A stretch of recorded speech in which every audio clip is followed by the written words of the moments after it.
Hello, everyone. My name is Hady Raphael, and today on the show, CF Montreal continue its preseason with three friendly games. Who will step up for Matko Miljevic? The predictions of the MLS experts, the Canadian women national team at the She Believes Cup, that and a lot more on episode 120 of The Ball is Round.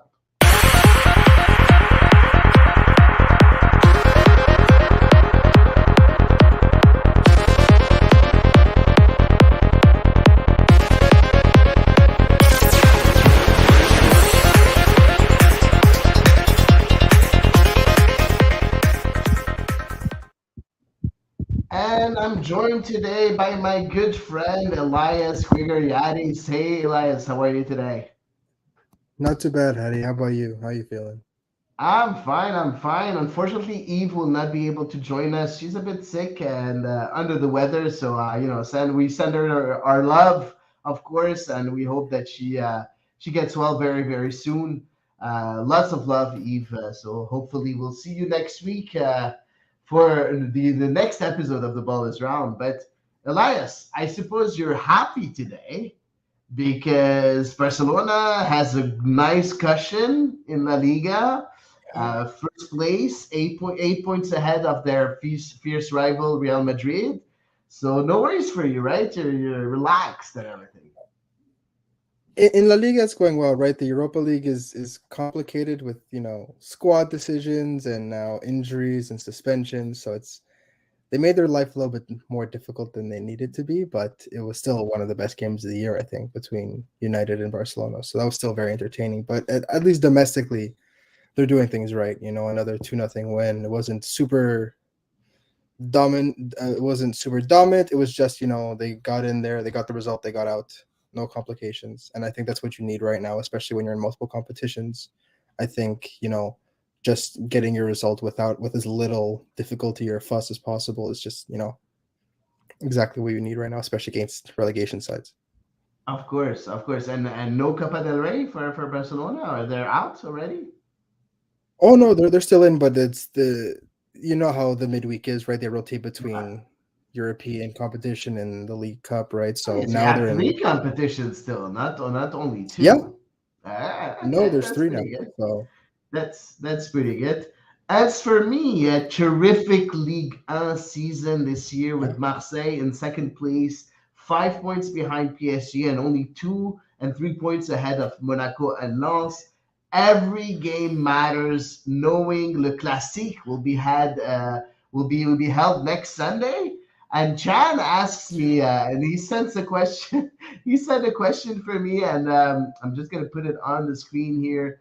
I'll translate it. It's a question to Hady. How do you feel for the Classico by its Classic this weekend? How do I feel? We have nothing to lose, man. If we lose, it's like, of course, we're playing PSG. They have 10 times our salary budget and everything. And if we win, then it's amazing. Icing on the cake. 2 points will be only 2 points apart from the first place. It's going to be very, very exciting. So I can't wait. PSG I'm a hasn't bit, been yeah, PSG hasn't been amazing. They haven't no, domestically and in Europe. They haven't been the rock stars that they were the last few because years, we right? beat So them. That's why again, it started with the exactly. loss against us, and then Then they lost to Bayern, and then they were taken to the brink against Lille. So hey, you guys win. You're 2 points behind. Anything can happen. yeah, exactly. So we'll see. We'll see what's gonna happen. So it's gonna be a very difficult Sunday for me. So if next week on Sunday on the episode I'm not here, you'll know why. No, I'm joking. I'll still be here. Hopefully, we will not suffer a big loss, so that I can hold my head very high. But we'll see. So we have Patrick that asked us if Eve is sick or hungover. No, she's really sick, man. She's not hungover. She's really sick. And of course, Matthew and says good evening. Hey, Matthew. And Chan says aux armes. Of course, it's the song of the supporters of Marseille. That's also being sung by the Stade Saputo fans. So you guys all know it. But it comes from Marseille, obviously. So A lot Elias, of French fans come from France, right? So exactly. So let's jump right in and talk about our local team, CF Montreal. You know what? yes, I wish there was a way for us to analyze friendly games, but unfortunately, there isn't. As not even one game was broadcasted. I don't want to really talk too much about it because we talk about it every year. And it's the same thing every year, and everybody's complaining about it. But you know what? There's nothing we can do. It's just that it's tough for us to analyze anything just on hearsay, right? yeah, But it's also tough, Elias, to follow and get excited about the team's season without any footage, right? absolutely right. This is the most popular the team's been since the Nacho Piatti DJ Drogba era, right? So they had an incredible season. There's a lot there. They've been in the news constantly for good and bad reasons, but one way or another, people are talking about CF Montreal, so you kind of want to capitalize on that. And again, this is Apple is still it's still a new deal between Apple and MLS, but I'm hoping maybe for next year, the first full complete year next season, Apple will say, okay, you are mandated to broadcast, however many preseason games, right? Just because they have a streaming service. They need to be able to bring people in before the season starts to kind of generate that hype. Yeah, I agree. And we have a question from Patrick White that says a few years ago, a lot of the games were streamed. What happened? Just to let you know, a few years ago, it was the Tampa Bay tournament, and the Tampa Bay tournament had their games broadcasted. So that's why we were able to watch the games. But I don't remember the time where CF Montreal games specifically were broadcasted outside of the Mickey Mouse tournament, they used to call it back then, because it was the Disney tournament and there was Tampa Bay tournament or whatever. So outside of a tournament, I don't think I remember any games being broadcasted, any friendly games being broadcasted. And Matthew says games were looked great on Apple TV Saturday night. We're kind of excited. So much news around the Apple TV. All the great announcers were in French. Were Yeah, announced. Patrice Bernier, Olivier Brett, Frédéric Laure, Vincent Détouche, and of course the MLS legend Sebastien Letou, with Matt Cullen that we got used to hear on One Soccer, and also Matthias Van Haas that will be there, and Jeremy Finosa that just said that he will be a part of the cast also as a sub whenever someone misses the game. So that's kind of interesting. Like Apple really putting the money where it should. yeah, The cast yeah. I that mean, we have for French games? yeah. It's nice to see that they put the work in to find out, Yeah, who were the established voices in the French side, right? It's not just they were like, okay, we'll get two French commentators. If they can do it, they can do it. If they can't, they can't, whatever, right? So it's nice to see that there's a significant dedicated team to the French coverage, right? Because again, the French coverage for the most part, even for myself as an Anglophone, I listened to the games in French because that is the voice of CF Montreal. That's the voice of l'Impact when I was growing up. The same way I listened to, if it's Pierre Wood, I'm going to listen to the Canadians in French because that's who you grow up on, and that is the voice you associate yourself with the club, right? So it's nice to see that all those voices will be there, and it's nice to see that also some of the games will be broadcast on network television too, not just on Apple TV or on the MLS Pass. So it'll be nice to see just how it pans out, but so far so good, I think. yeah, and of course in English we have Greg Sutton that was one of our guests here on the Ball is Round. So great to hear his voice, and a lot of other commentators. Nigel Rio Coker, an ex CF Yeah, Montreal player, also that will be here. So it's going to be interesting. It's going to be a very interesting season following it on Apple TV. So all members of the media have received an MLS season pass. All, of course, season ticket members have also an MLS season pass. So it's gonna be fun. It's gonna be fun. I'm pretty sure. So let's talk about those friendlies, or at least say what we know about those friendlies. yeah, So from what we know, and after a lot of research, because it wasn't like really easy to find out. So we know that Montreal won 2-1 against Inter Miami behind closed doors. Goals from Kyoto and Saliba with Yoa scored for Miami. We can't be 100% sure and certain of the result and the goal scorers. It seems that this information appeared for a brief moment on ESPN website. Um, is it 100% sure? I'm not. I don't know. I can't. Like we have no way to know, unfortunately. So there's nobody there behind closed doors and everything. The second game, it was Colorado Rapids 2 that was playing against CF Montreal. We don't know the lineup. We don't know anything. I'm pretty sure that it was the youth that played that game. It was a 1-1 draw at the end because the same day, CF Montreal played against the Tampa Bay Rowdies, 2-1 the score. Of course, a victory for CF Montreal. Goals from Sunusi Ibrahim and an assist for him on the goal of Shinonzo 4 that's back with the team from Europe. So, you know what? A 4 back, CF Montreal winning 2 games, drawing 1. A lot of positives, right, Elias? Yeah, this is always my favorite time of the CF Montreal preseason is because everyone is forced to like speculate wildly because we have so little information and we're forced to draw like these conclusions from tiny little bits of information when it's for example, Samuel Piet could have had the game of his life and we would never know because it wasn't on the Yeah. score sheet. Stuff like that, right? James Patemis could have made 30 saves and or so many things could have happened and all we know is who scored, right? It's nice to see Sunusi's name on the score sheet that many times and in that many different contexts, right? It's not just goals, it's assists, and it's kind of what Wilfried Nancy wanted from him and didn't really get.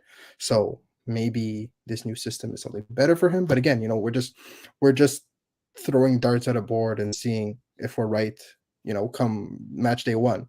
So I'm happy that Sanusi's getting good results. I'm happy that he's getting some confidence because he very clearly needed it after being out with malaria and then not really getting picked. It's clear that he need some things to go right for him, and that's obviously the case now.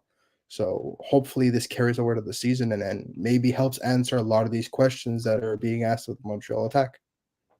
Yeah, and don't forget, guys, Sunusi is only 20 years old, right? He's very, very Yeah, young still. He's only going to be 21 on the 1st of October, so at the end of the season. So not only 20 years old with him turning 21 in a month, right? So it's really he's only 20-year old, so he has a lot of time ahead of him to become a very established player in the MLS. And I think this year is going to be very important for his growth, so can't wait to yeah, see what's going to happen with him. But it looks nice. We're going to talk about him a bit later, I think, Sunusi Ibrahim, because from what we know, on the board, he's doing the work, right? So I'm pretty sure we'll talk about him a bit more in the next few minutes. Um, Again, it seems very quick to talk about friendlies of CF Montreal, but we have no choice.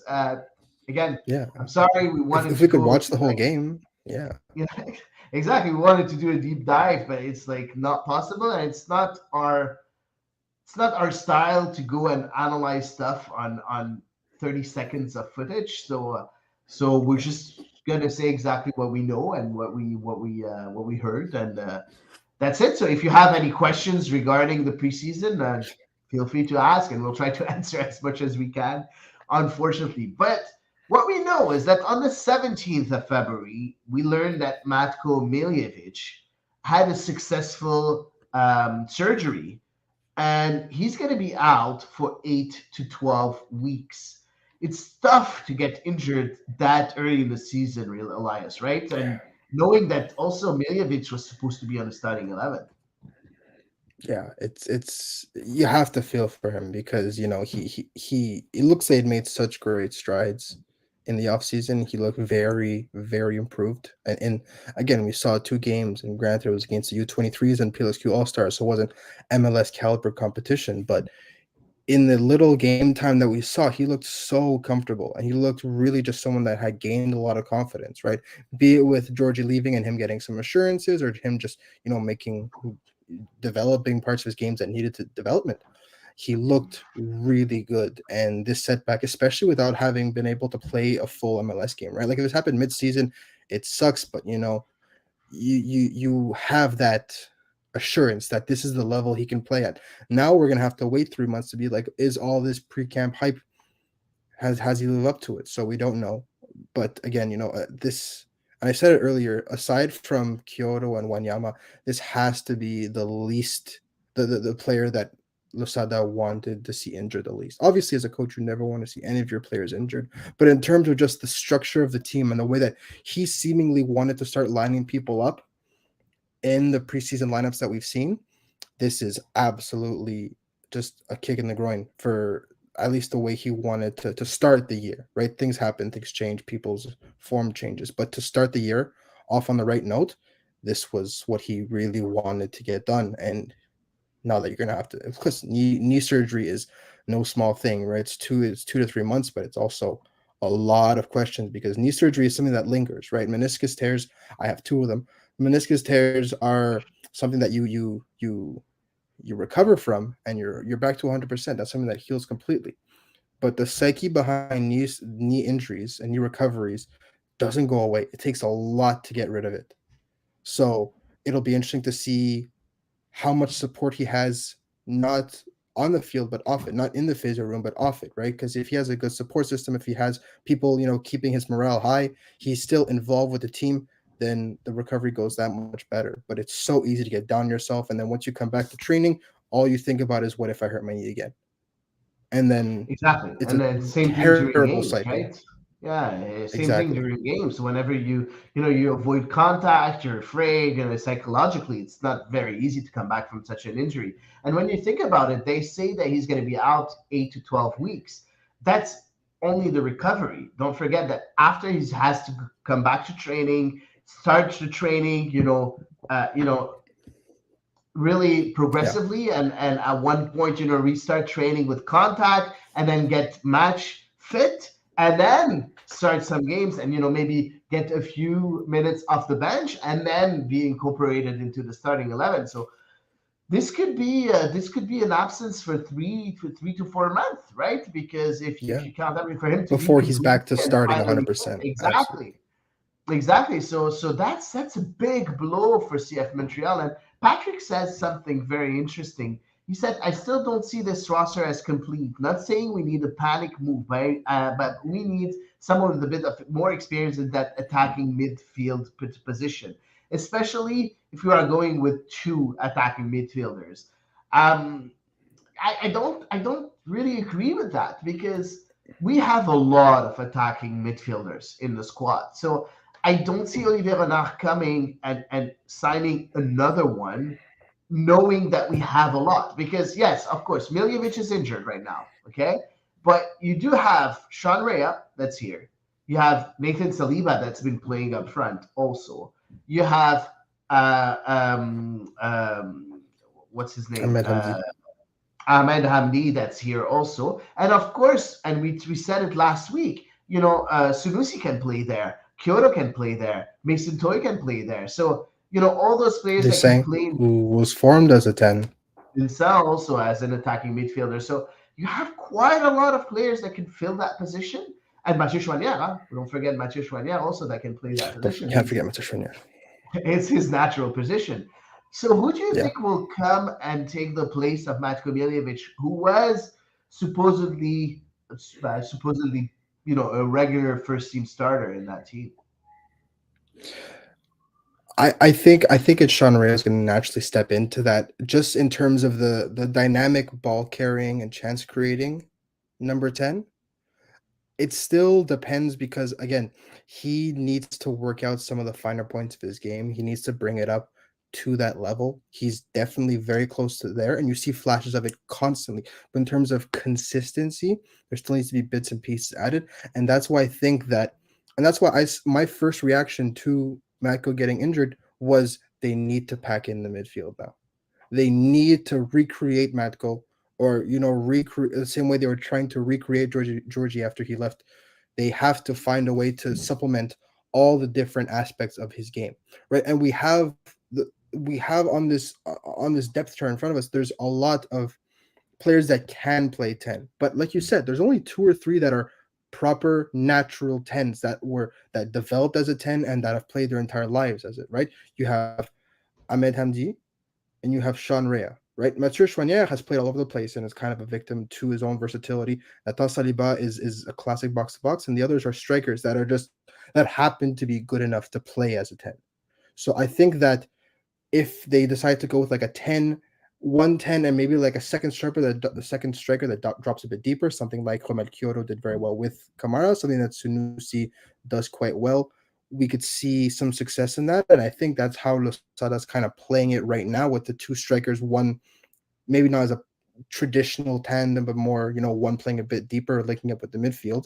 But at the same time, the 10 spot is looking a bit thin in terms of proper attacking midfielders. There's a bunch of people that can replace them, and I think that's kind of what's going to happen until Matko gets back, is recreating him in the aggregate, right? So you have all these different attributes that Matko Milivojevic brings to the team that does so well, and you're going to have to start picking and choosing different elements of each player that say like, okay, if we have the lineup like this, then it can be recreated, and the style of play or the game plan remains intact. But the game of Tetris for the head coach just got a lot more complicated. I agree, but you do agree with me that in case CF Montreal buys or signs someone at that position, someone will have to leave because there's a lot of players, Yeah, absolutely, for those absolutely, midfielder position. absolutely. If you say that it's going to be four midfielder spots, we have about 10 players that can play in those four spots. Yeah, yeah. So there's a lot of them. So we would have to see Plus, I don't see another Olivier role. Renard as the type of person to do a panic buy at any moment, let alone when Yeah, you have that many players available for a spot. He could have four midfielders for four man. If he had four players that could fit into a four-man midfield and no depth, and he wouldn't, I think, go into a panic buy mode just because that's not the way he would operate. So yeah, yeah. I agree. I agree. And just from the footage, from what I've seen, Mason Toy seems to be getting along very well with his teammates. Last year I used to go a lot to the training sessions, and he was mostly in his corner. Really, mumbling, trying to force to really work and to be better and score and everything. And this year he seems like a bit more relaxed. Is it me or it's your impression too, Elias? no, I think especially towards the end of camp, he finally started to like maybe get a groove, especially towards the end of the Yeah, Montreal camp at least, right? When we got to see him in the PLSQ All Stars game as well, we got to see him in a number of game scenarios. He was struggling at the beginning. I think that was kind of maybe some residual lack of confidence from the end of last year when it was really not going well for him. But I'm glad to see that slowly but surely he's developed some really good partnerships with Sunusi, some really good partnerships with Kyoto, and they're both those partnerships are kind of resulting in goals and resulting in offense. And it's not just like, oh, they have good link and play. No, they're actually generating chances and finishing them. So if that continues, then again, striker pairings are only as good as the chemistry between them, right? If they don't get along and it doesn't work, then it doesn't work. But at least it looks like they're getting along better, and he just seems to be enjoying himself a bunch more. He said it when he had his media availability, right? He's speaking to all the strikers. He's getting to know them, and he's bonding with them off the field. So I think that's has to be a priority, especially if he's not getting hurt.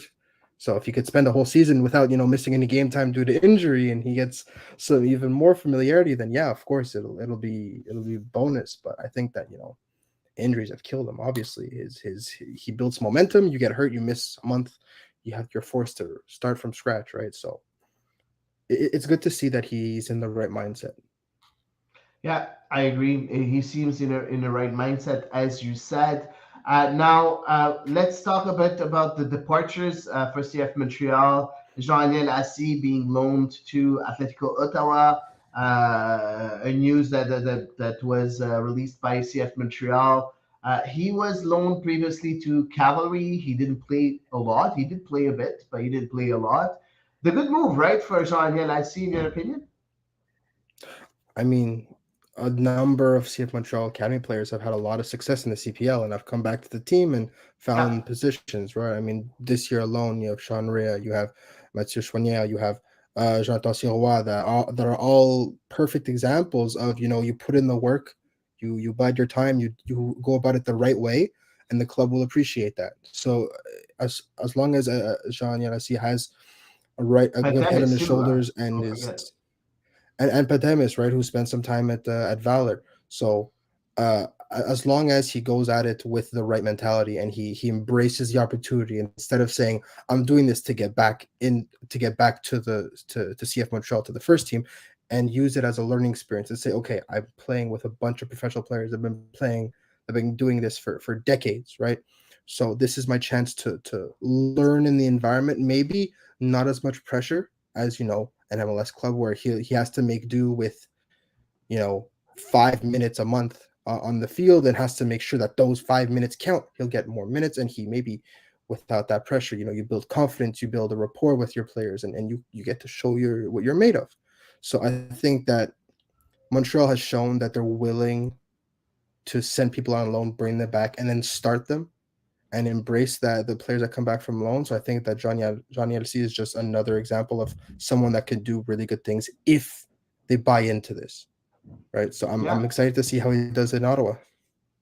Yeah, it's going to be very exciting, I think, to follow this young player's progression, and of course the games at in the CPL with Ottawa. I think it's going to be nice for him. So hopefully he'll be able to develop and get a lot of minutes, play with Balutabla, and Balu's and gone. yeah, he's gone. You're right. He's gone to Europe. He's You're right. You're gone. right. Yeah, Yeah, you're right. You're right. He's he's going to back in replace Europe. So Balutabla then. And Chan is telling us maybe. that we forgot Yao, so Carifa Yao, that will get some minutes with Vancouver Yeah, hopefully this that's year. true. So it's gonna be nice also to follow his progression too. Um, Elias, the long wait is finally over. First game for CF Montreal will be this Yeah. Saturday on the 25th of February at 7:30 Montreal time, so Eastern Standard Time at Inter Miami.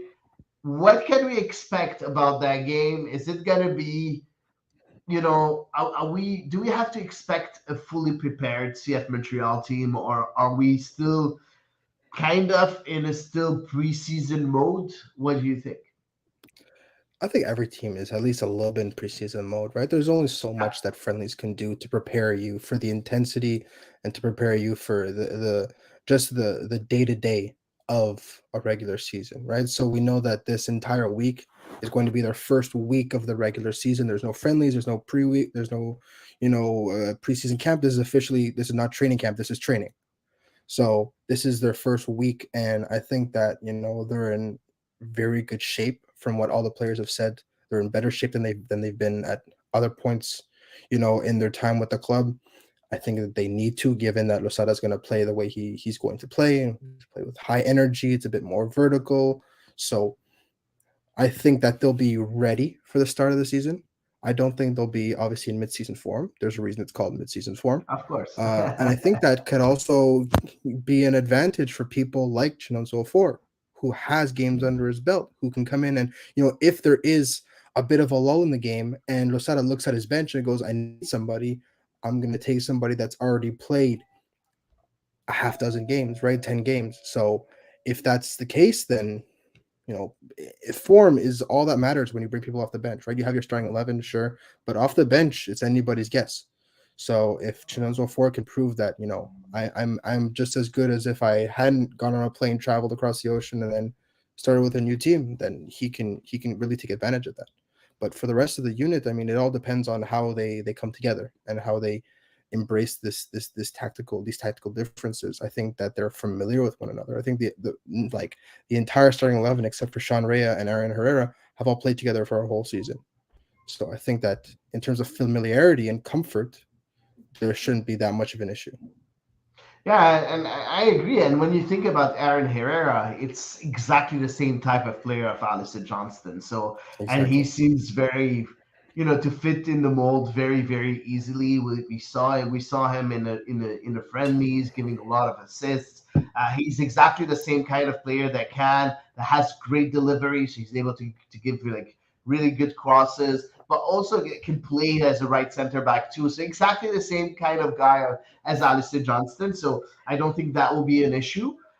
So yeah, I feel that I completely agree that familiarity is not going to be an issue for that team. We have a question from Simple Guy, and it's going to be a tough one, I think. Uh, Simple Guy is asking, what is y'all starting lineup and formation? So, do you want me to start, or do you want to start yourself, Go Elias? ahead. Go ahead. I'll start You this start. time. Okay, no problem at all. So I'm going to give you the starting 11 that I think will start the season. I'm not sure if it's going Okay. to be the same during the whole season, and it's tough for us because as we said earlier, we haven't seen the game, so it's completely it's like a guess and gut feeling at that point in my opinion. So Yeah.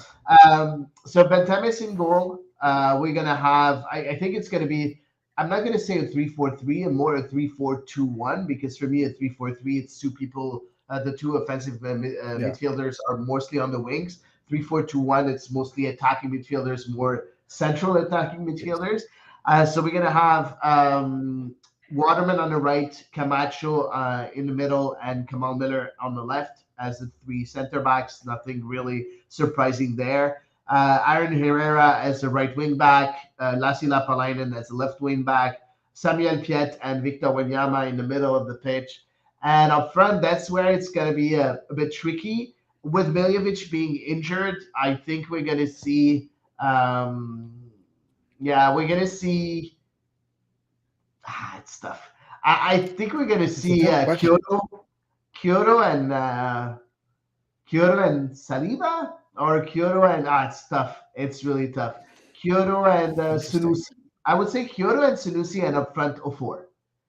I think there's Ooh. going to be a lot of yeah. I think it's going to Okay. be a lot of switches up front. So it's not going to be clear who's going to be the striker, but it's going to be they're going to switch around a lot. Don't forget that we need Interesting. Losada loves the high press, so I'm pretty sure we're going to see that high press. I don't think Losada is going to be able to dismiss Sunusi's form of the preseason, so he's going to have to start in. Kyoto like is an absolute starter, of course, and Ofor, as you said, is match ready. So I feel that this is how it's gonna play out. Are we gonna be able to see Mason Toy slot in that starting 11? Honestly, anything is possible at that point for that starting 11, but that's my gut feeling actually. Elias, do you agree? You don't? What's your For starting the 11? most part, right? I think everyone agrees up until in the 3 and the 4 of a 3-4-2-1, for example, everyone would agree, right? The back five and then the two pivots. It's tough to argue against anything else, especially for a starting for the first game of the season. I think that Losada is going to want to go with known quantities, and I just don't think he's seen enough of Chinonzo for with his own eyes interacting with the team, right? Because he just got there in Florida, so I don't know if he has seen enough of him to start him right away, and I don't know if Chinonzo four is familiar enough with the tactical layout of the team. So I think for that reason he may not start. I think that Sunusi and Kyoto, you cannot dismiss their preseason form. You cannot dismiss how well they've worked together and how well they've both done individually as well. And I think that having them also brings an element of variety in the way that they can both play either the 9 or the second striker role. And that kind of versatility will keep defenses guessing. And I think that does leave some wanting in terms of link up with the midfield. I think they're both very direct strikers. They're both very good at proper number 9 things, such as finding yourself a little bit of space and finishing. And in terms of maybe the tougher moments of keeping the ball on the ground and playing that high tempo possession based with does isn't their favorite thing in the world. And that's why I think someone like Sean Rea will do well because he Oh can kind of wow. keep the ball and then dish out. So I do think that it's going to be uh Same back line as last year, except for Herrera on the right, Pandemis in goal, Wanyama and Piet, and then Rea as the 10, and then right behind Sunusi and Kyoto.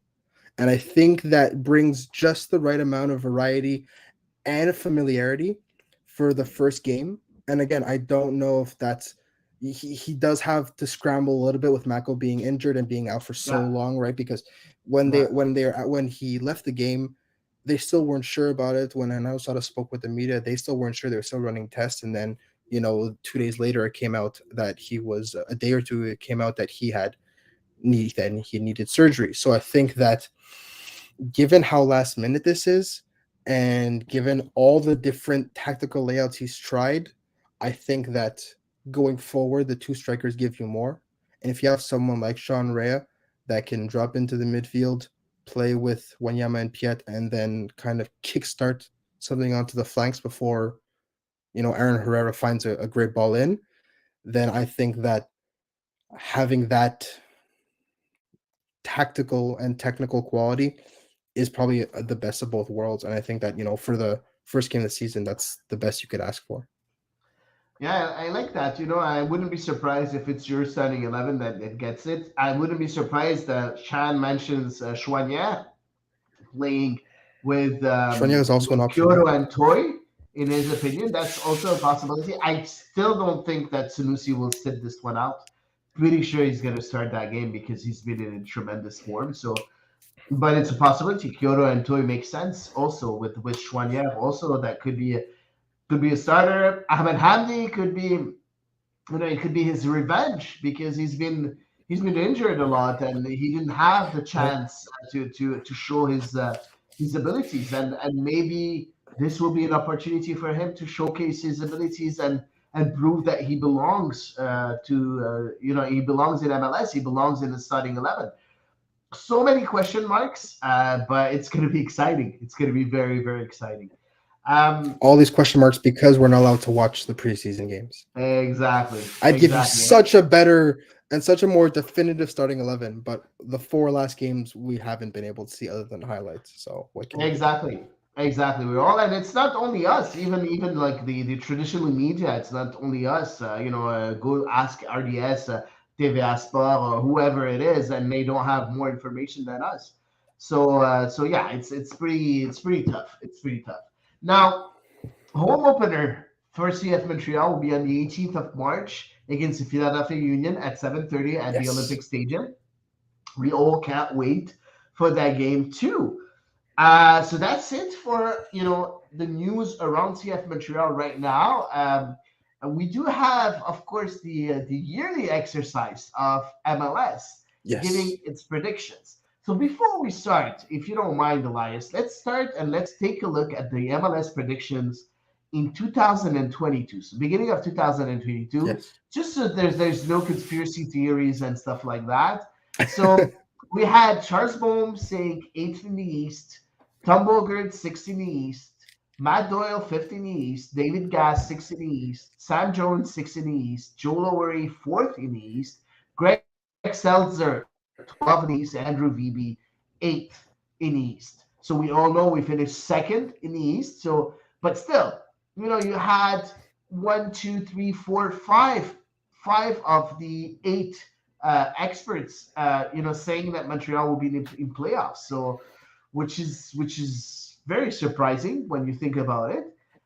So for 2023, there's a lot more experts this time around. So you have Marcelo Balboa 13th in the East, Charles Bohm 14th in the East, Tom Bogert 12th in the East, Matt Doyle 10th, David Gass 11th, Sam Jones 12th, Sasha Keston 14th, Caitlin Kyle 3rd, Joseph Lowery 10th, Melissa Ortiz 9th, Danielle Slayton 10th, Andrew Vebe 11th, and Bradley Wright Phillips 10th. What do you think about those predictions? Are they right? Is it logical? And what about Kaylin Kyle? Um, Thank you, Kaylin. Great, great. Thank you for somebody to show some an ounce of belief. I think that the biggest reason a lot of people are assuming that Montreal's going to struggle is because Wilfried Nancy left, right? Because when Georgi Mihailovic was injured and struggling to return to form, Wamel Kyoto was an absolute rock star, and the team won something like 9 games unbeaten or whatever, while Mihailovic was out slash returning to form. So I think that Georgi Mihailovic is relieving isn't the reason people are banking on Montreal tanking. Maybe this Alistair is Johnston, because for all intents and Georgie was purposes, gonna has been replace. replaced. But the thing is, without Georgie, Montreal still did well and still competed Yeah, at the same level, yeah, right? With Wilfried Nancy gone and Wilfried Nancy in Columbus with another very impressive squad that was very difficult to beat and an MVP contender in Cucho Hernandez, along with another incredibly talented player in Zelarayan, this is a very impressive squad that Columbus has. But they don't have them finishing top 3 in the East, even though Wilfried Nancy is there. So I don't understand why losing a coach, but keeping 90% of your core and 9 of your 11 starters means you drop from second in the East to the bottom 5. It it makes absolutely no sense. I yeah. think that people are hopping on this doomsday bandwagon a little bit. And because the offseason was so tumultuous and it started off so well, right? All the people leaving left for good reasons. Everyone was happy. Everyone was in a good mood, even though Montreal was out in the second round, it was promising. And then Nancy left, and the whole thing with Kai Kamara happened, and it was a bit murkier. And so people are kind of hopping on this, okay, they're gonna fall apart train. But I genuinely don't see it. And it's very possible that they could, struggle to make the playoffs. I have them right now.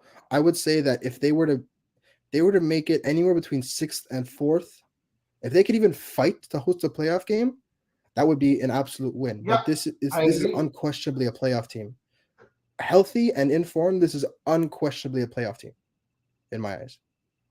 I put them around between the eighth and the ninth position this year. Now we don't know if it's the eighth position is gonna if it's gonna be a playoff position because we don't have the MLS playoff format yet, so we're not really sure of the new format. So if it's gonna be eight teams that qualify, or if it's still gonna be seven, that's gonna be very interesting to follow. And Phil Neville, the coach of Inter Miami, said that's one of the reasons why MLS is not a top tier league. It's just because we still don't have any idea of the playoff format, and we're only 6 days ahead of the season, and this is unacceptable. And I completely agree with him. But if I have to say, I think CF Montreal will finish between the seventh and the ninth position in the East. This is my feeling. Now, of course, if everything goes right, it's going to be even better, and we're going to be fourth or five or fifth or maybe even better because we do have the quality. The only reason why we would see Montreal get that high is because all the young players will be able to pull their weight and be ready and produce at MLS level. And that's something like if all the stars are aligned, I think that Montreal is a third to fourth team in the East. But we all know it's very rare that all the stars are aligned, right? So I think it's Yeah. going to be the seventh and the ninth place for CF Montreal, and it will still be a very good season because we would have sold our best players for profit, and we would have invested, I'm pretty sure, into the club. Maybe when I say invested, not only in buying players, but within the club, getting better staff, getting better facilities, or even paying a bit of the debt of the club because we've had some very tough years with the pandemic and everything. So I think this is a good year. And if we're able to showcase our youth, that's going to be even better for next year because next year they'll be ready to maybe reach some new heights and get a very acceptable season and a great season for CF Montreal if those youth get their chance this year, right? Yeah, I mean, this all gives me a lot of deja vu towards 2 years ago, Yeah, right? When yeah, you have a coach that left out of the blue in Thierry Henry, and you have a new coach come in Wilfried Nancy, and there's all these question marks surrounding the club and surrounding the players. And so with that, Nancy kind of delivered. Oh, and everyone had Montreal last in the East, bottom of the East. The MLS power rankings at the beginning of the season had them dead last. So at the beginning of the year, there was little to no confidence in the team that essentially took it all the way to decision day. And through self-inflicted damage, didn't make the playoffs. They very well could have made the playoffs, and not for like a couple mistakes. They were not outplayed to the point where they missed the playoffs. They brought it on to themselves almost a couple of times when yeah. they dropped points when they shouldn't have. They made it their personality to drop points when they shouldn't have, and they rectified that last year. But so this is again a team with so many more question marks 2 years ago than they did at this point, because the squad was not familiar with one another. They lacked chemistry. It's a new coach, completely new system, right? Thierry Henry had the three back, but it was a different philosophy that Wilfried Nancy brought in. This is largely the same core, minus three players, and a similar play style. So this lack of confidence, the only way I can see this lack of confidence being justified is just a lack of knowledge on what's going on with the club. Yeah, Right, I they agree. they don't take if you don't take the time to learn about what's going on within the club and what's happening and the impact of those leaving compared to those have stayed, then you're gonna come to this conclusion. From an outside perspective, I understand why they would rank Montreal towards the bottom, because if you don't understand how these changes are taking place and how these changes are being dealt with, then yeah, it looks like a shit show. But it's a lot better than it looks on the outside, right? Because we saw it day in, day out, and we understand that even on paper, this team is not 10th, 11th, 12th, 13th, 14th, 15th in the East. Let's hope so. Let's hope so. It's again, I think it's impossible to judge right now. It doesn't look like it. I kind of agree with you if I go with the information that I have. But first, we don't have more information because we haven't seen the games, first of all. And second of all, we don't know about the opposition, right? I haven't Yeah. seen any friendly games of any other team in the East. So I'm not really sure if they're getting better and we're not, or I'm not able to compare them. So no, I think that Montreal, we're gonna have a good season. I'm pretty sure it's gonna be a good season. Now it all depends what you mean by good season. For me, finishing between the seventh and the ninth position will be a good season for CF Montreal if the young players get minutes, and we'll see how Hernan Losada deals with all that. It's gonna be fun, guys. So next week on the bonus round, we're gonna be able to analyze a game For of the once. regular season of the MLS regular season in 2023. I'm so excited. I can't wait. I can't wait.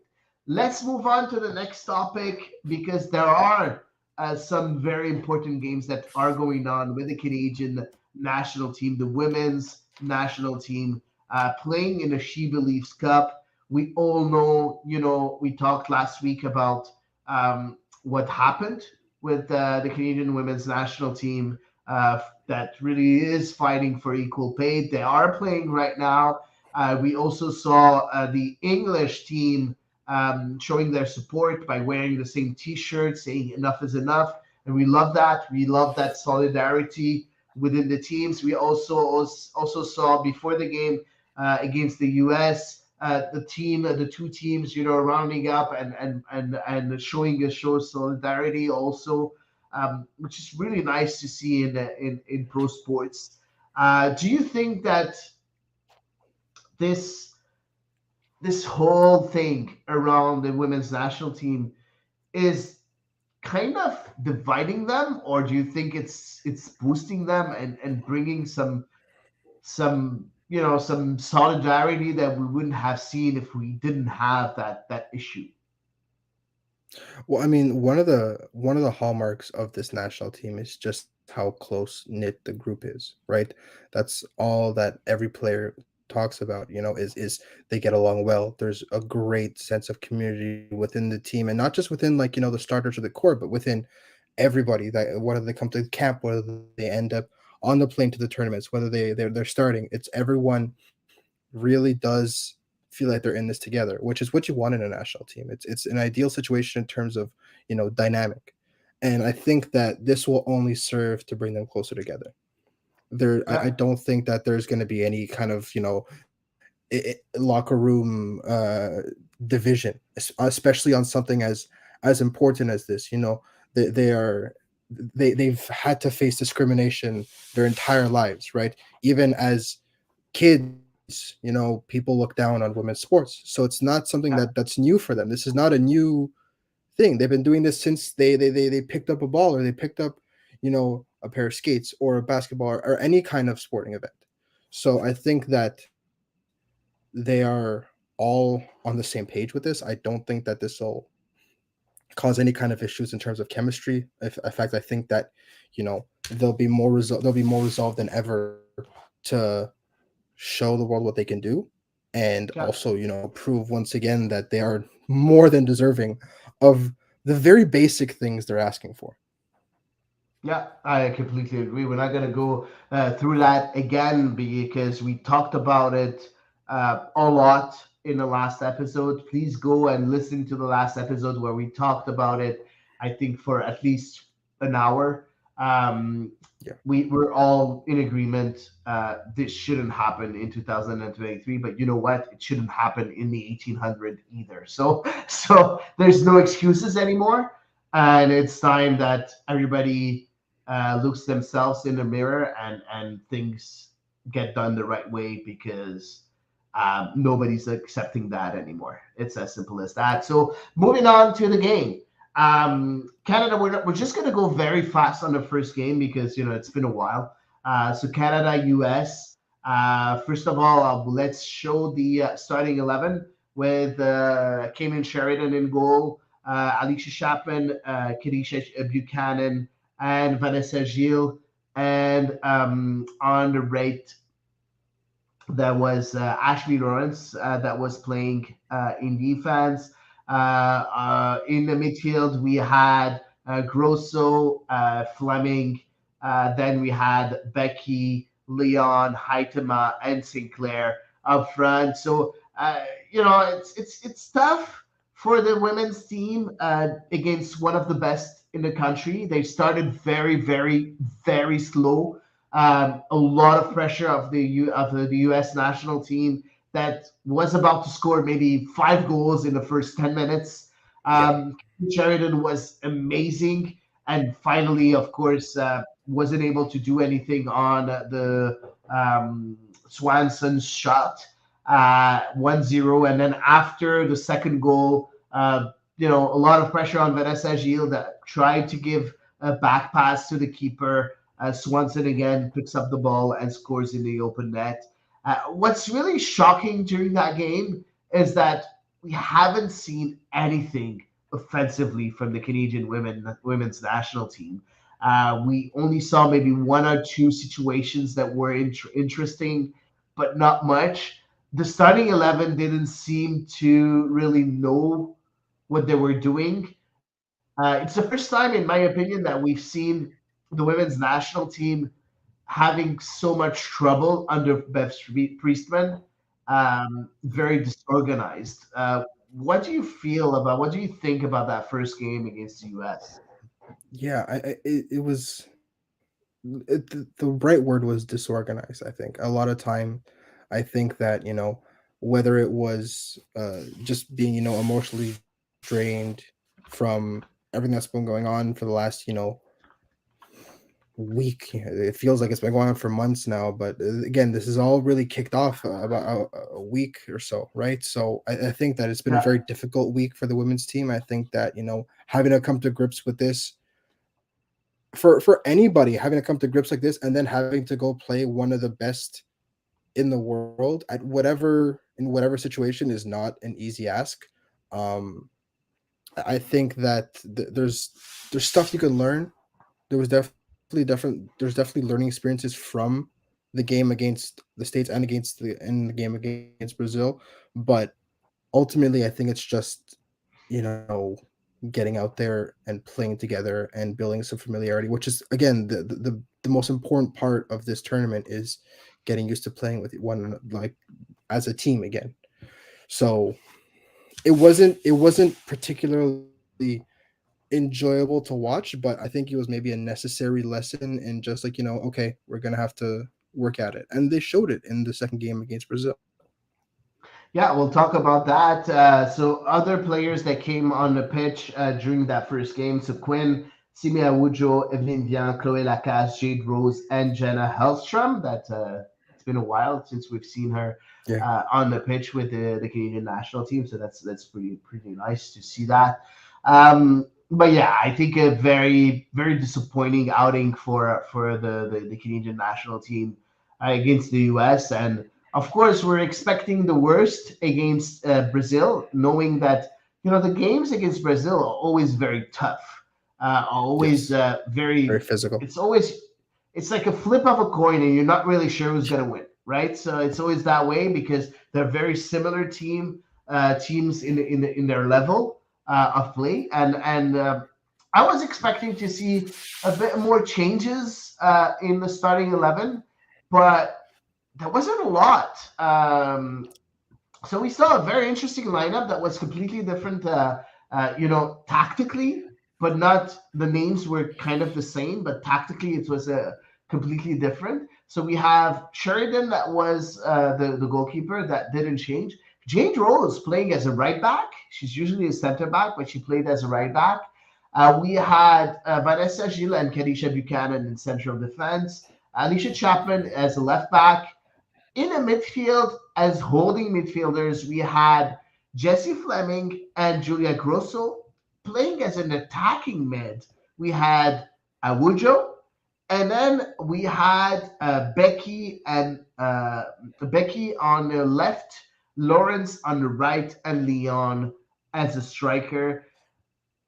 First of all, very weird to see Ashley Lawrence in an attacking position. She's been a right back for a long time with PSG. Yes, she was before in an attacking position with the national team. It's been a while. It's been a couple of years that we Yeah. haven't seen them in such a position. It's weird to see Jade Rose as a right back. It's weird to see Jesse Fleming playing as a holding midfielder and Awujo playing as an attacking midfielder. That should have been the other way around. What do you think about that formation, and what's the idea behind Beth Priestman's tactics? I think that, obviously you want to do well, but this is at the end of the day a preparation tournament. This is kind of work out the kinks. Maybe Bev Priestman was looking to maybe experiment with, well, very clearly was experimenting with some new ideas. I think that overall the performance was significantly better than the one against the US. I think that there were still some moments where lapses of concentration. I think that defensively they still need to get familiar with one another because we know the quality that the backline has. Caitlin Sheridan is incredible. Stood on her Yeah, head, made an incredible amount of saves and incredible saves. Um, really proving her. And we were talking about how, like, how can any of the other goalies, be it McLeod or LeBay, kind of challenge for that starting position? I don't think you can, especially after a no, performance like this. I think after something she's like been that, awesome. you know, the two goals against the US were, the first shot from Swanson was a rocket, very difficult to stop, Yeah, and the second one was yeah. completely out of her control. So I think that, if you look at the US game and then you look at the game today, game yesterday, sorry, it was, she really can't lose this spot. This absolutely hers. Um, we spoke about, Vanessa Gilles and her aerial threat and great goal, awesome header, We'll talk about the goals. powerful. We'll talk about the goals. Let's talk Yeah, about but tactics first. We'll talk about the goals in a few seconds. tactically, tactically, it was a very different look, and I think that may have caught Brazil off guard a bit. They probably Yeah, watched the game against the US and maybe got some ideas on how to line up, and then it was a wildly different setup. And so, I mean, it caught me off guard. I think it caught a lot of Nobody the was Brazilians off expecting guard as that. well. Nobody was expecting it. So I think it caught a lot of Brazilians off guard as well. And, whether it was Bev Priestman experimenting with something or Bev Priestman maybe thinking that a curveball could trip up the Brazilians, if that was what she had in mind, then I take my hat off to you. But I think it was really just the case of her experimenting different ideas and it just working really well. So if anything that this could, deepen the bag with which she uses to kind of put her team together for the World Cup, and they still have one more game to go, and we're probably going to see another set of changes for the game against Japan. Yeah, it's gonna be nice. We'll talk about that. We'll preview that game against Japan in the next few seconds.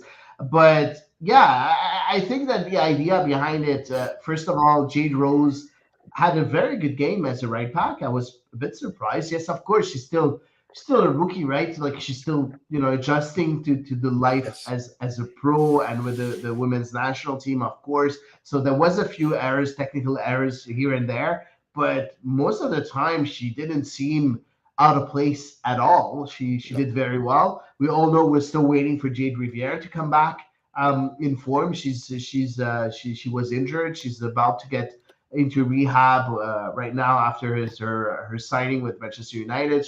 She'll be back very soon. But Jay Rose showed that she can be a very good replacement at that right back position. Simi Awujo, I think that the reason why we saw her up front is just because they needed physical presence up front, and that's the only reason why we didn't see Jessie Fleming playing high up the pitch and Simi Awujo, because she's a tough Yeah. player, right? Simi Awujo, so very hard to beat physically, and that's pretty interesting. She was very interesting during that game. I think also same thing. She lacks a bit of experience at that level, so we saw a few technical errors within her game, but I think that's going to improve as the games get played. But what I didn't really like about that tactical system, we didn't see anything from Adriana Leon. Like she was nowhere to be No. seen. No. I think that Adriana Leon needs to play in a two strikers formation in order to show the best. And playing up front alone with Becky playing mostly on the left and Lawrence playing on the right is not the right position for me, for Especially if you Adriana have someone Leon. like Awujo with her, that's not a natural offensive midfielder. I think it did leave her to do a lot more work than she should have. So I agree with you on that. I think that Yeah, that idea to yeah. have a box-to-box or defensive midfielder further up as a 10 is something that became popular like under Jose Mourinho to kind of help with the press. But at the end of the day, if your striker's on an island by themselves, then it only does so much good before it has its issues. Yeah, and you need a striker that's able to be alone on their end, on an island, Exactly. like you said, and still perform. And we're going to talk about that a bit later. Like you need a poacher. You need someone that's going to Yeah. be able to need half a chance to put the ball in the back of the net. And it's not Adriana Leon. Adriana Leon needs to have touches on the ball. She needs to run. She needs to make those. And it's not the type of player that would be good in that starting 11 with that tactical system, in my opinion. But let's talk about the game. I think that in game, I think that Brazil had the best chances during that game, Yes. but they still lost because You of know Kaylin why? Because Sheridan. they didn't have Kaylin Sheridan. Exactly. Exactly. They didn't have Kelly and Sheridan. And of course, the only reason why the Canadian national team won is because of set pieces. So let's look at the first goal, and then you're going to be able to go crazy about Vanessa Gilles whenever you want. So let's look at that goal.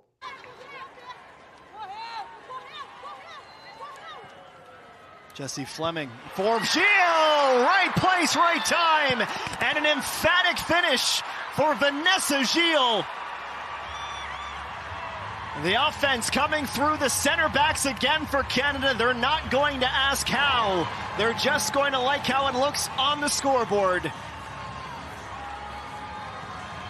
That is the third in the senior career of Vanessa Gilles, and just as this match needed an offensive spark, Fleming delivers again, but what a finish. In close, Gilles makes it 1-0. Finish was amazing, but look at this corner. That slight curl on the ball to keep it away from the keeper allowed Gilles to get her head on that and to be open. That was fantastic by Jessie.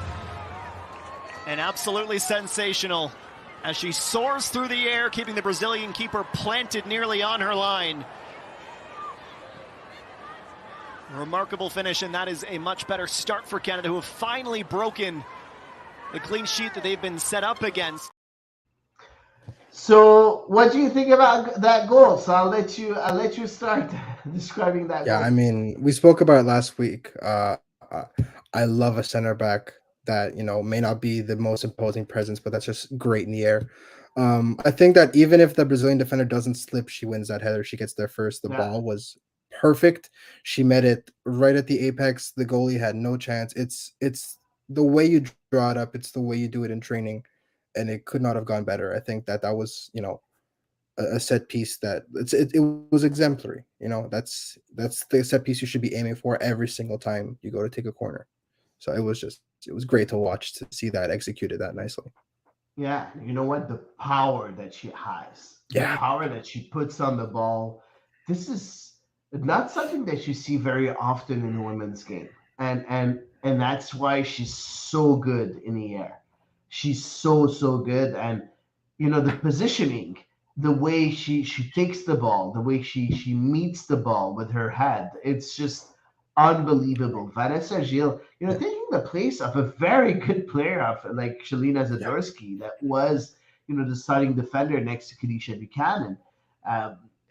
And we see why. Yes, she made a mistake during the U.S. game, but she showed her ability to step up and to bounce back after that performance, and that's what's really interesting. Now, of course, that was also a second goal. So let's discuss that. Let's take a look at that. Just before, I'm taking those videos from Twitter. So it is the One Soccer feed that showed on Twitter. So it's on Twitter. So I suppose the copyright it's fair use, yes. So hopefully I will not get into trouble. So let's look at that second goal, and it's the Quebecer, Evelyne Viard, that scores it. It's the next month. They look to be mostly in control of this match. It's Fleming again, up from Sinclair. Zadorsky goes with her. Still loose. Lacasse goes in. Fall at the end! 2-0 for Canada. Relentless in pursuit of that insurance marker, and they get it. It starts with that amazing ball in from Jessie Fleming because it has pace on it. It's had enough on it for Christine Sinclair to actually create that flick, because when the ball's lobbed in, it's almost impossible. But look at the pace on that ball. Perfect run from Christine. Yeah, it got knocked down, but all of this starts with that, because you can see all those Brazilian players scrambled defensively and back off of those attacking players coming through. Well, it is 6 players for Brazil who drop back towards the goal line. Vienne on the volley. It takes a deflection actually off of the leg of the captain, Tamiris. But the native of L'Ancienne Lorette, Quebec, has another for Canada, her 4th, a second in this match. All starts with another brilliant dead ball situation from Jessie Fleming. Everyone knows. So how important is that goal for Canada, knowing that, first of all, they talked, One Soccer talked about the set pieces. Having a good set piece taker like Jessie Fleming, how important is that? And having a poacher like Evelyne Viard to take those balls and put them in the back of the net.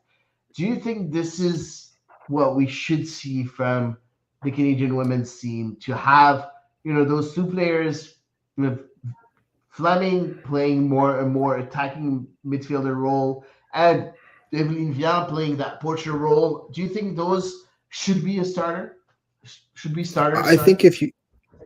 I think if you go with the one striker approach, like we saw against Brazil, I think that kind of has to be the way you go about it, because of the fact that again you need someone that could create something out of nothing, right? You need someone that could just find somehow ends up in the right spot and puts home not the prettiest goal, but it still counts, right? In terms of the quality of the set piece, I mean, the commentary team did all the work, right?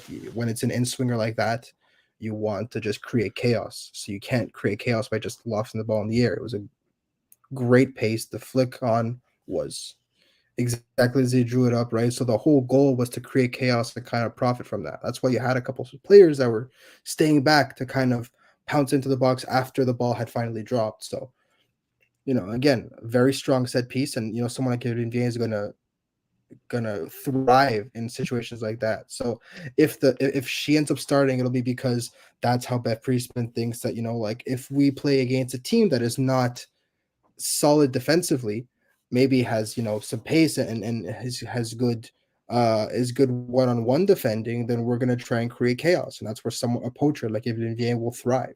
So I guess Beth Priestman can kind of adjust her starting lineup to suit the other team, to suit the weaknesses of the other team, which is something that you always want to see. It's always nice to have multiple choices, not being forced into into one box.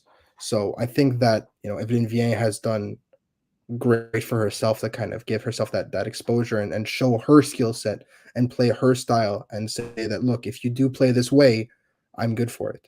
So I think that everything Bev Priestman wanted offensively, she got from that game. Defensively, there's still some questions that need to be asked. There was still way too many high quality chances that Ken Sheridan had to save, especially given the quality of that back line, that just chance like that should not be happening. I remember the one that was just it was a very simple run, and it was a ball through into space, and then Kalen Sheridan had to stick a foot out to stop a sure goal.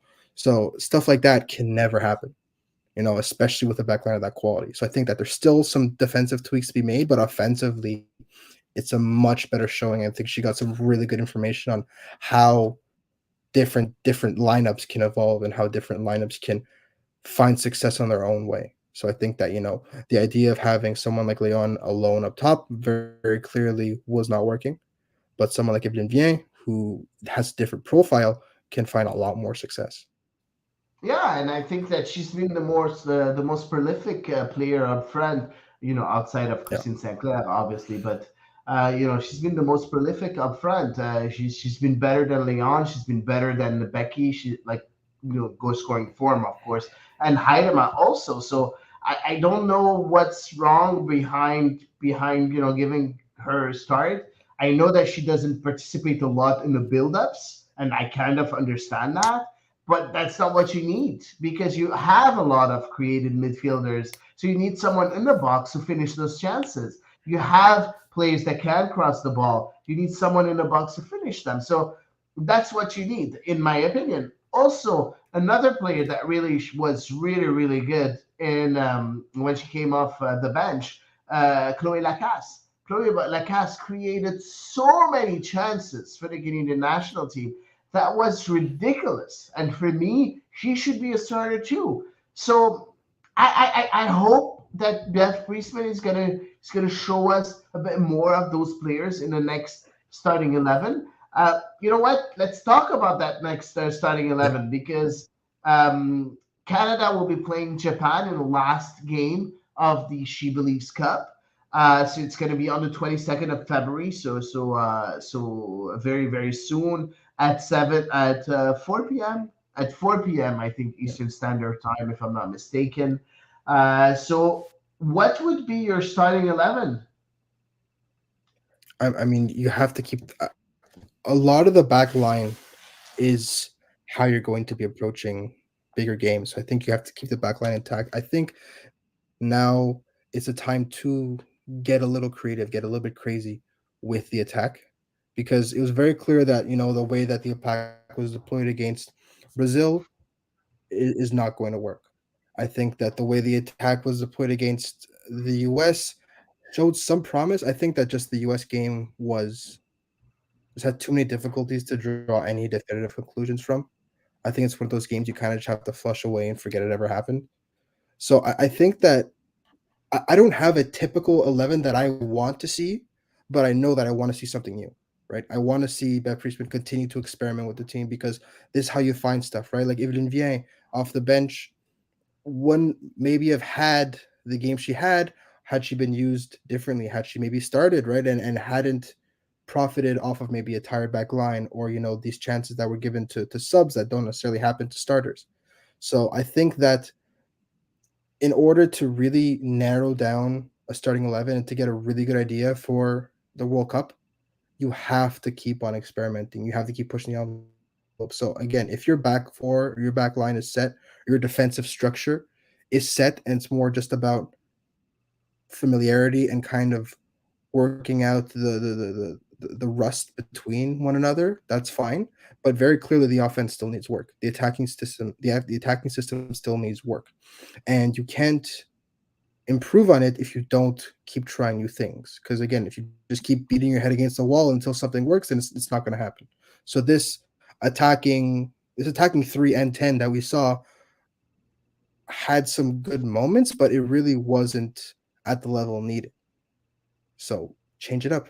You're going to keep Leon, bring in 2 strikers, right? I'd love to see Evelyn and Leon Vien together up top as a tandem because I feel like they could complement each other very well, right? Because one likes to get touches on the ball, another one is very direct.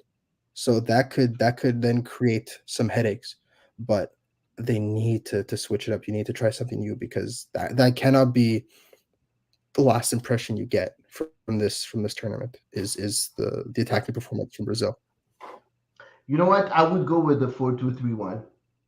It's as simple as that. With Ashley Basic. Lawrence on the right, Ashley Chapman Chapman on the left, Kadisha Buchanan and Vanessa Gilles in the central defense. Of course, Sheridan in goal. The 2 holding midfielders, I would go with Quinn and Jessie Fleming, but playing more as a deep lying midfielder, as a midfielder that's a bit deeper down the line, but still having that creative role and not really as a holding midfielder. And the only holding midfielder would be Quinn. As a number 10, Christine Sinclair. Very well. Yeah, and Christine Sinclair as a number 10 because she's so good at distributing the ball. She cannot play that striker role anymore, in my opinion. So she has to be a bit deeper. And then you know what? On the right, Janine Becky. On the left, Chloe Lacasse, and up front, Evelyn Vian.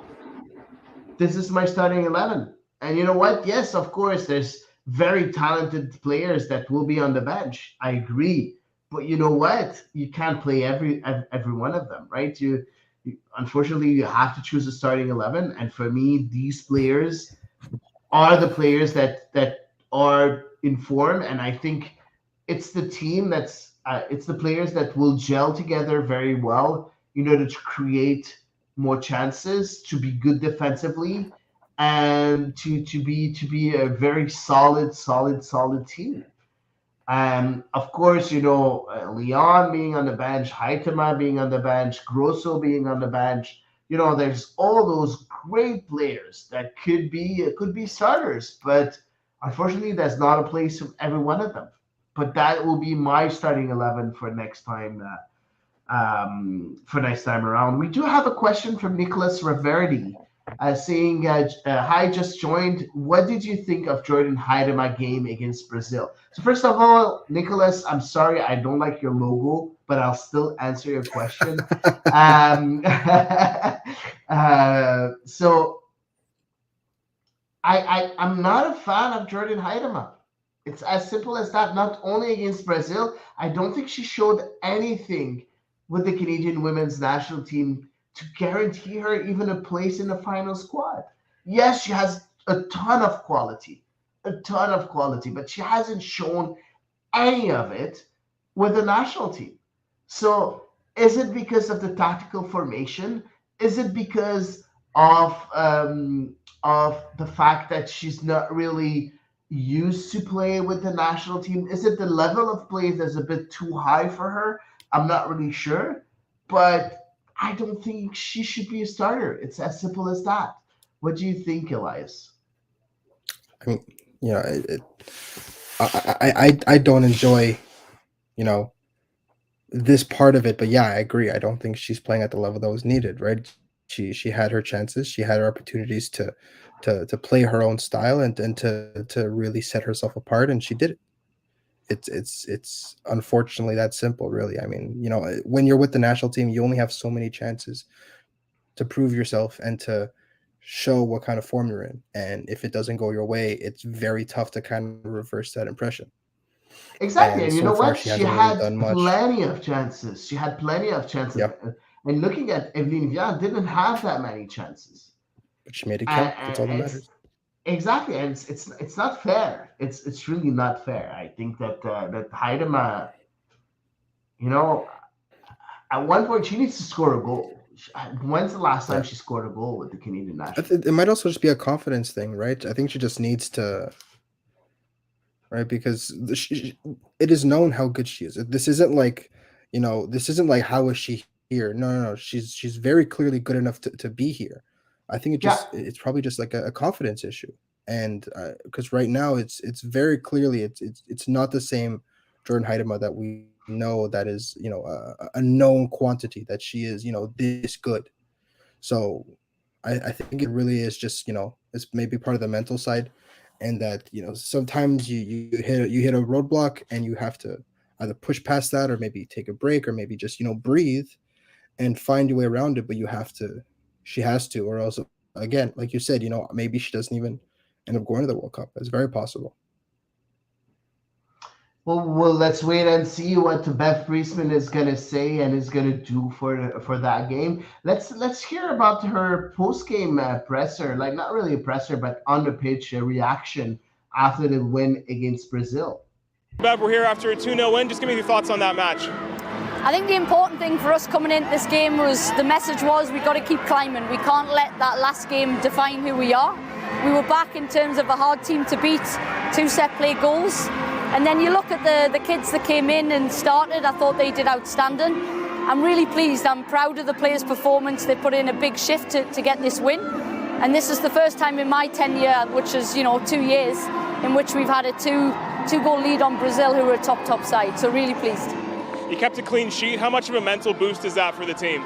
Yeah, you know, the last game was uncharacteristic for us. I thought tonight we dealt with some top players and kept the ball out the back of the net, which is not easy to do. And then I thought we created chances, you know, arguably could have been more clinical or had more numbers in the box, but that will come. I think, you know, we're building, we're climbing onto the next game against a really good Japan side.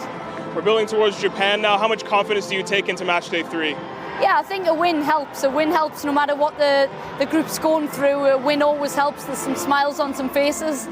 But I know Japan are a top side. We're going to have to be organised. We're going to have to deal with their technical ability and the way that they play. But, you know, we've got a deep bench. You know, there were some key players on the bench who came in, brought great impact, and we'll rely on the whole squad now going into this Japan game. Interesting. What do you think about the comments of Friesland? I feel like that's someone that's in major tournament mode. Yeah. I think, you know, at the end of the day, learning new things and seeing how people work together is important, but at the end of the day, the result is what matters. And that's how you win major tournaments, right? Just because you did not play outstanding and dominated the team from start to finish does not mean you did not get the result, right? Yeah. They got the 2-0 win. They kept the clean sheet. And for better or for worse, that's 3 points in the tournament, right? Yeah. And it puts them ahead of Brazil in these standings. Excuse me, in these standings, it puts them in second place, ahead of Brazil on goal differential. So stuff like that. That's why. So a mistake as innocuous as, you know, spilling the ball that falls to Evelyn Vian, she scores, all of a sudden you're ahead on goal differential. And that could be the difference between, you know, first or second in the group, or it could be the difference between qualifying and going home. So I think that Bev Priestman is in major tournament mode, where her focus is first and foremost, how are we going to win this game? Not how are we going to develop the squad. This is now like the last few games before the World Cup. So how are we going to win? That is the only barometer of success for her, which is understandable because that's where her mind is geared towards. So She got some really good impressions on everybody. She got to see a lot of different players in a lot of different roles, and I think that all in all, despite the shaky defensive performance, the Brazil, despite it was a win, but it was also a win in terms of preparation. Yeah, I agree. So let's wait and see about that last game, what's going to happen with that last game. So hopefully we'll see the right kind of changes from Bev Priestman in the starting 11. And let's hope we'll see Chloe Lacasse and Evelyn Vian get starts. I think they do deserve it. Absolutely. Moving on to the next and the last topic of that pod. Not really a topic, but mostly information because I haven't watched the games. I'm not sure if you did, Elias, but the U17 CONCACAF Championship was still going on with the Canadian national team, the U17 national team playing against Haiti, winning 3-0 against Haiti. And now the score doesn't really reflect the way the game was played from what I read. Haiti was a very strong and very good opponent, but Canada was just very clinical up front and showed their experience in major tournaments by winning that game and moving on to the quarterfinals. They will play Puerto Rico in the quarterfinals. If they win, they'll be qualified to the World Cup, the U17 World Cup.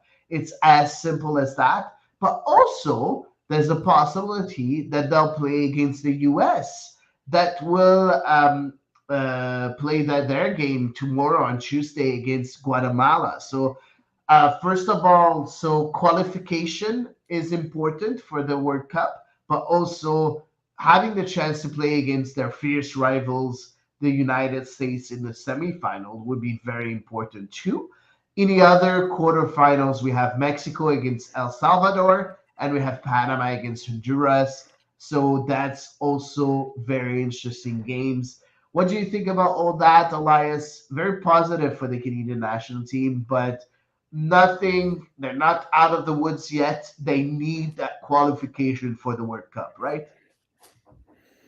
Yeah, I mean the experience that gets, even if it's a U17 World Cup, is invaluable, right? This is, for a lot of these Yeah, players, it's a once in a lifetime opportunity, right? Because some of these players may not necessarily make it to the next level, but it could also be some of these players having their breakout moment, right? They're on the world stage, they're yeah, representing the country. And again, back to the win against Haiti. This is kind of what we're talking about with the women's team, right? You may not have played your best, it may not have been a 3-0 game, but you got your result. And I competitive get a very tournaments where good it's one result. game wins all. Exactly. Yeah, So in competitive tournaments where it's one game knockout, there's no two legs. The quality of your play is important, but as long as you get your win, as long as you get your 3 points and you move on, that's all that matters. So Canada was clinical. That's it. End of story. You move on to the next one. You focus on Puerto Rico, and then you see what happens after that. But take it, as long as they take it one game at a time, and they kind of get into their rhythm, then it could be very fun. It could be a very fun run to watch. And Canada against the US, should both teams win, it's always a good game to watch. I think a lot of people will of be tuning course. in to that, because at any age, at any level, no matter where, Canada US is always something you want to watch. Of So course, of course. it'd But be you a know cool what? matchup. It's And at the same time, the game against Puerto Rico is at the same time as the women's game against Japan. I think one is at 3, the other one is at 4, if I'm not mistaken, good or thing I'm a even I very think that's skilled multitasker. Then that's good. I'm not. So so yeah, so we'll see what's gonna happen. Of course, we'll talk about it in the next episode of the Bonus Round. We'll talk about that. So let's move on to social media, my friend. So yeah. Elias, you're the one that chose the tweets, of course. So segment for social media right now.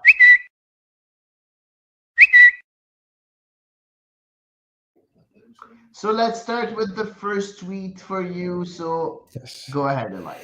Yes, this from Abby. So that second half made me want to see Lacasse, Vier, and Lyricide starting the next game. Also, yes to Jade Rose.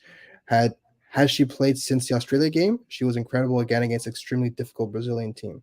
So yes, I mean, like we were talking about earlier, Jade Rose, as relatively untested compared to her counterparts, she held herself very well, and we would also love to see like Cassian and Larissa, get more minutes and kind of show what they can do. Um, Hattie, you already said your starting team, but again, this is another case of you have to go with the hot hand and you have to go with the people in form in a tournament. So if they're performing, they have to get the minutes. Yeah, of course they have to get the minutes for sure, for sure. And you know what? I didn't include Larisi in my starting 11 because for me it's time to for you to choose your starting 11 that's going to start the World Cup, because you're not going to Yeah. have a lot of chances to do like you did your tests in the Mhm. first two games. You already did that. So now it's time that you give some sort of confidence to the starting 11 that you want to see for the next World Cup that's coming in June, July, or July, August, if I'm not mistaken. July, I August. know there's going to be another international window until then, yes, but it's an international window. It's not a tournament mode. So Yeah. I feel that it's time right now to establish that starting 11 and to give them minutes together. So that's why I didn't add Jade Rose. I didn't add Larissa that are pretty good. Completely agree. But I don't think they're yet first team regulars. They will be in the next couple of years, but not right now, in my opinion. I completely agree. So moving on with the second tweet. Yes. So this is again building on talking about Sunus Ibrahim. This preseason didn't score against the U23s, but against the PSQ All Stars, 2 goals against Houston Dynamo, a goal against Inter Miami, an assist against the Tampa Bay Rowdies, a goal and assist. We don't know who scored in the 1-1 draw against Colorado too, but again, that is a youngster, so I don't think he played. But again, don't sleep on a Nigerian star boy, just 20 years old still. Is this his breakout year? Oh, yeah, 100%. I'm pretty sure it is going to be his breakout year. And if not, it's just because of injury. He seems so fit and so ready mentally, tactically. I don't know. Like, of course, we didn't see the preseason games, but we saw the PLSQ game, and he was pretty dominant in that game. He was pretty dominant. And yes, again, it's not the MLS caliber kind of opponent, but if he's, I don't know. I have that gut feeling again. I have that gut Yeah. feeling that it's gonna be the gut feeling that it's gonna be his year. Is he gonna You have score to go with 20 your gut. goals? I don't think so, but I think he's gonna be productive. So hopefully we'll see that from him. Absolutely. He looks. I'm interested to see what kind of shape he's in, because he was Yeah, one of the players that struggled in camp. So let's see if maybe the Florida sun did some good for him and opened up the lungs a little bit, and we'll see how he's running on the 25th. But again, you can't argue against form. yeah, exactly. And again, I wouldn't be surprised to see him in the starting 11 on the 25th.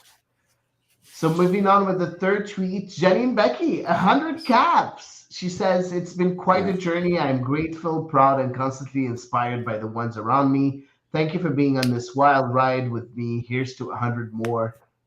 Wow, 100 caps, Elias.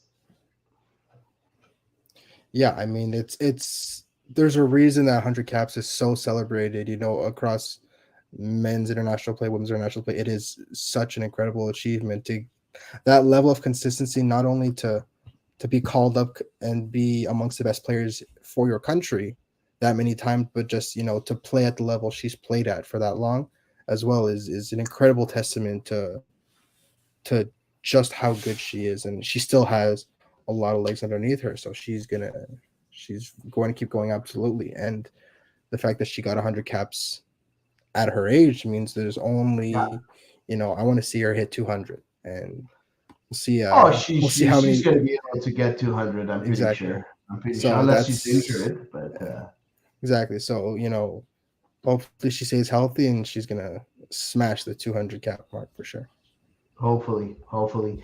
Moving on, fourth tweet, Yes, Elias. Eddie Guerrero from Eddie Guerrero, the Sports Bible. I don't know who made an oops. I don't know which website made an oops. I think it was the MLS website. But is this the CF Montreal jersey? If it is, thoughts, Hadi?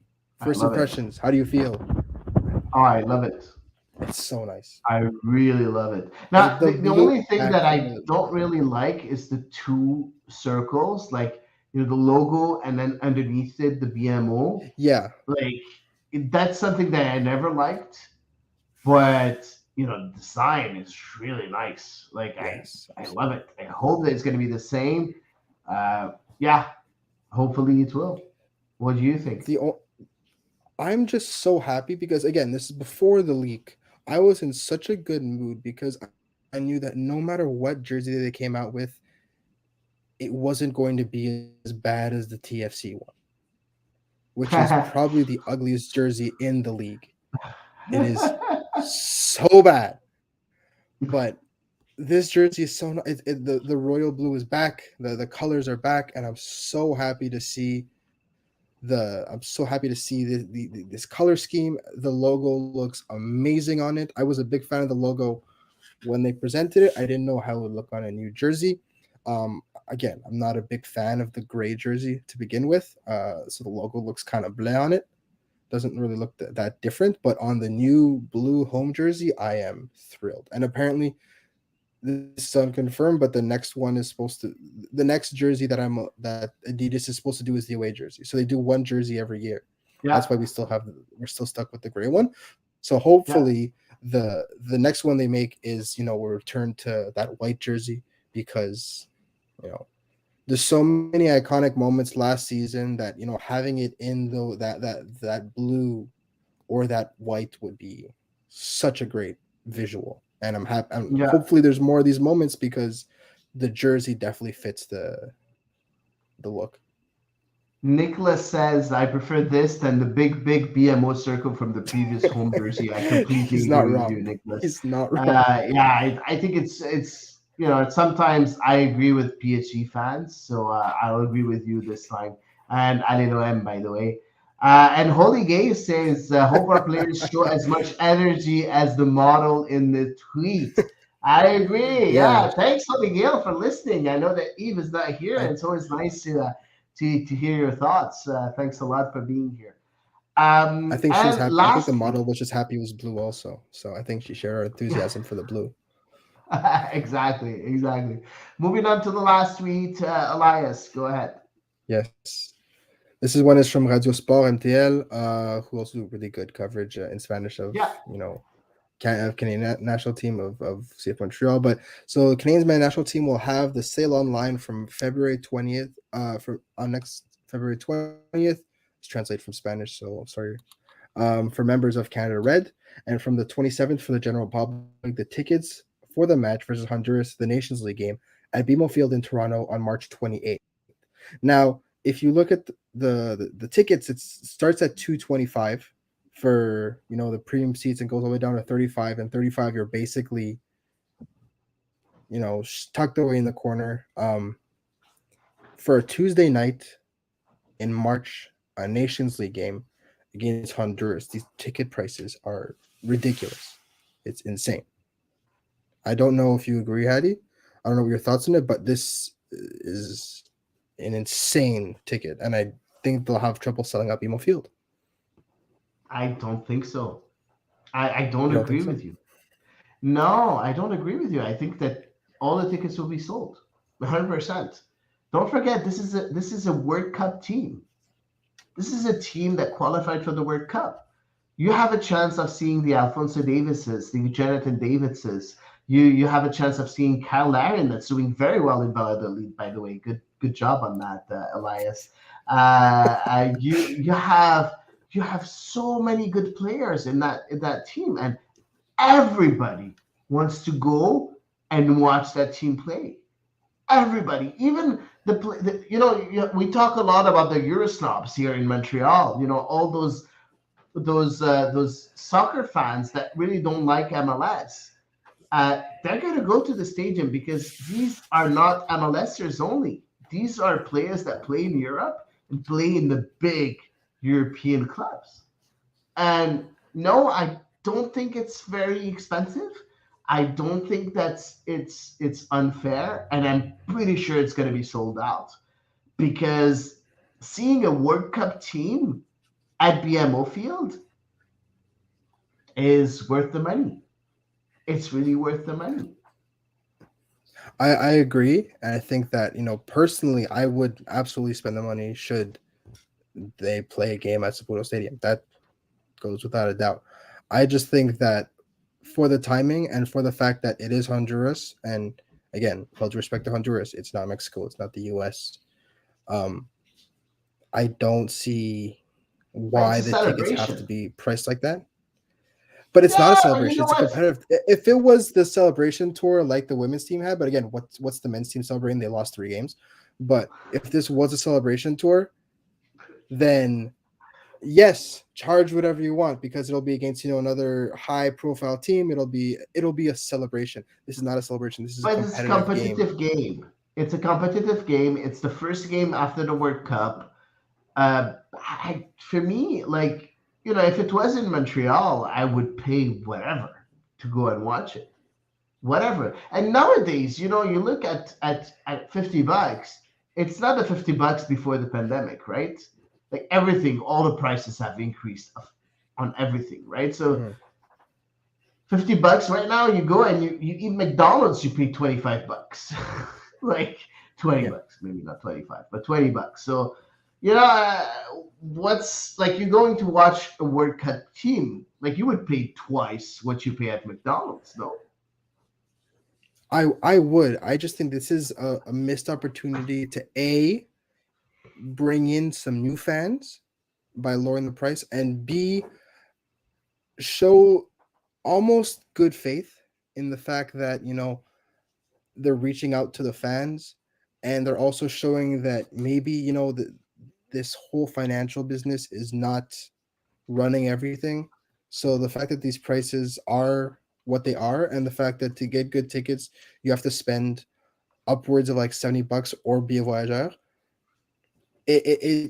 I feel like the timing and the message could have been done better.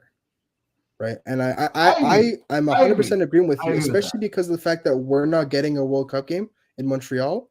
I would absolutely spend twice as much of what they would. But that's because if anyone works at Canada Soccer is watching this, don't double the price. But if anybody, if anybody in Montreal sees this, because we don't get a World Cup game, absolutely I'm going. Right. Yeah. But if I'm in Toronto and I'm a more casual soccer fan, this would have been a perfect opportunity to get me excited for the World Cup. But I see the World Cup is in $70. 3 years. I know, but you have You're to gonna start have getting people more excited for the national opportunities. team. Yeah, but you're gonna have more but you have to opportunities in the start next because 3 years. this is the most popular the men's team has been ever. Yeah, Right? but So you I get that the qualified World for Cup the is far World away. Cup. They have You qualified. but that's the So again, if there's it's 3 for tournaments. me, yeah, I don't know. I kind of agree with you, but for me, right now, it's not the time to prepare for the World Cup and to prepare the masses to the World Cup. It's going to be in 2025, 2024, 2025, 2023 right now. Let's go and try to get that result that we talked about, in previous shows, saying we need the title. We need something to brag about. We need a Gold Cup. We need a Nations League. We need something. We need a title. And for me, it doesn't really matter if you get the ticketing very low or whatever. This is not important. Right now, I think you have to surf on the World Cup. And if it's a way for Canada Soccer to get a bit more money, I think it is right now. Now's the chance. I don't know. I think that I'm not completely in a disagreement with you, but I kind of understand why the prices are a bit higher than usual. I kind of understand it. I just think that they could have made a more of an effort to reach out to the casual fans that would not have gone to this game. and this would have been a perfect opportunity to kind of initiate them into Canada soccer. Right? So how Because much again, would have been the prices in your opinion?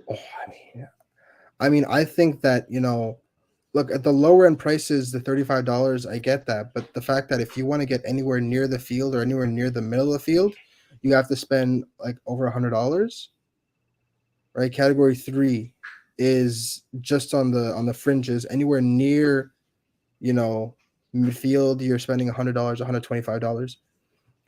I find that steep if I'm not a soccer fan and I see that the only tickets I can get are way in the back or way in the corner, then I'm kind of hesitating. Or you're And I'm with the not going to spend Voyageurs. $100. But if you're with the Voyageurs, you're gonna get like, you know, fair prices, right? Yeah, but no casual fan is going to join the Voyageurs though. Why not? Well, It's $40 to be a member for yearly. It's $40. You pay the membership, and then I'm pretty sure the ticket is going to be about $40. You're going to be just behind the goal with the whole atmosphere, and you're paid $80 instead of paying $100 and being in the middle of the pitch on the second second,